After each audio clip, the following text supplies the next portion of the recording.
Hey, what's up, YouTubers? This is John Rambo.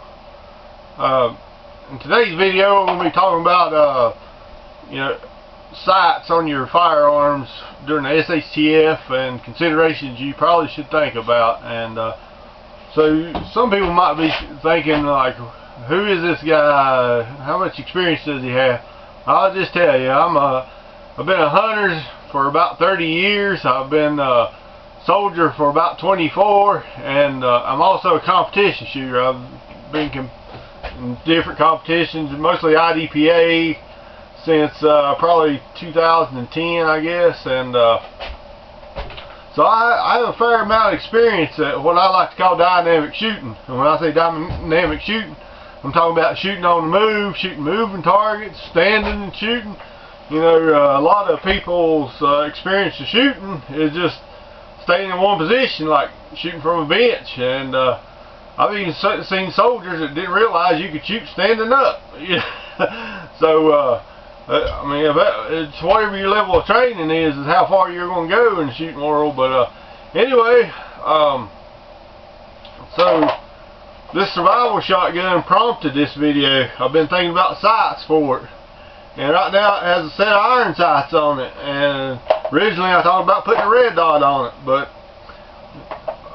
since this is a survival gun, it's not getting a red dot because it takes batteries. You know, when preppers, when we prepare, we usually are thinking about long term, more or less the end of the world as we know it. You know, so you'll be able to resupply batteries, maybe not, but anyway, so this video is about considerations for sights. So what you're going to use.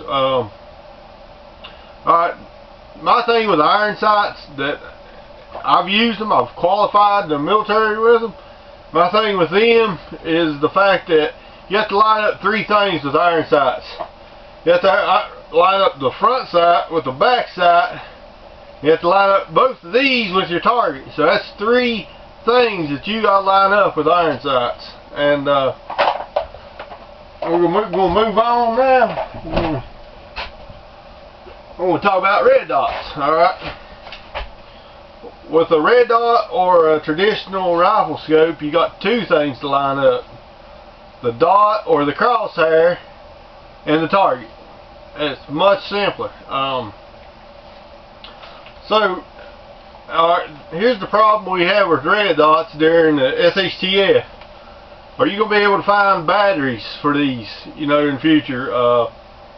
I'm thinking, I don't have any currently, but today's technology is a lot better than it used to be. I've used red dots since mid-90s, and a lot of them take 2032. Some people call them watch batteries, but a little 2032 disc-like battery. And so this one, I had this down east hunting with it, and after about 2.5–3 days, the brightest setting started to dim. If you want to know how bright your red dot is, just look up at the sky. If you can't, my thing with red dots, if you can't look up the sky and see a bright red dot or circle or whatever, it's time to change your battery, because I've tried to shoot skeets like that before, and if you can't see it, it's hard to pick up a dot, then it's hard to shoot anything. So like I say, modern technology with red dots has come a long way. I really need to start getting up there. TrueGlow's got a scope now that when you pick up the gun, shake it around, the dot comes on. That can save a lot of battery life, and that's a consideration. Another modern consideration is the fact that some red dots use AA batteries, and AA's are going to be a lot easier to find. In the military in this past war, the Iraq War, Afghanistan War, I've seen the importance and value of using scopes on guns, whether it be a red dot or be a or ACOGs. So you know, even with the military, sometimes you got to wonder about your supply line. Like say if you're in the mountains of Afghanistan, they're going to be able to get you batteries for your aim point. You know, you don't know. So So I was getting ready to deploy in 2009, 10 back to Iraq, and a buddy of mine, which his opinion I value a lot.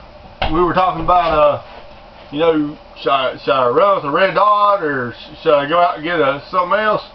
And his opinion was, well, what if you pick it up and the battery's dead? That happens, believe me. I seen Jerry Mishlik lose a match because he picked up I think it was like a 1022 with a red dot and the batteries are dead. So the reason I brought this particular rifle is because it's got a Leupold 1.5 to 4 power Mark AR scope. This is actually the one I carried on my M16A2 in 2009 and 10. Alright, so the reason I like this scope, I mean, it's Leupold makes quality products, and this doesn't use batteries, so when I pick this up, I know I was going to be able to shoot through it. So anyway, I didn't. They didn't issue me. Some people got issued ACOGs. Most people got issued aim points, but so like I say, I brought my own to the party. So anyways, there's some considerations. So you know, do you want to take a chance on finding batteries, or do you want to go with something solid that you know that you can shoot without batteries? Like I say, with a scope or red dot, you're lining up 2 things. With a iron sights, you're lining up 3. Later on, I may even later on. This is a work in progress. This survival gun. I may drill and tap it and add a scope mount. But if I do add a scope, it's going to be something that doesn't use batteries. Alright, as always, leave your thoughts down below. This is John Rainbow, I'm out.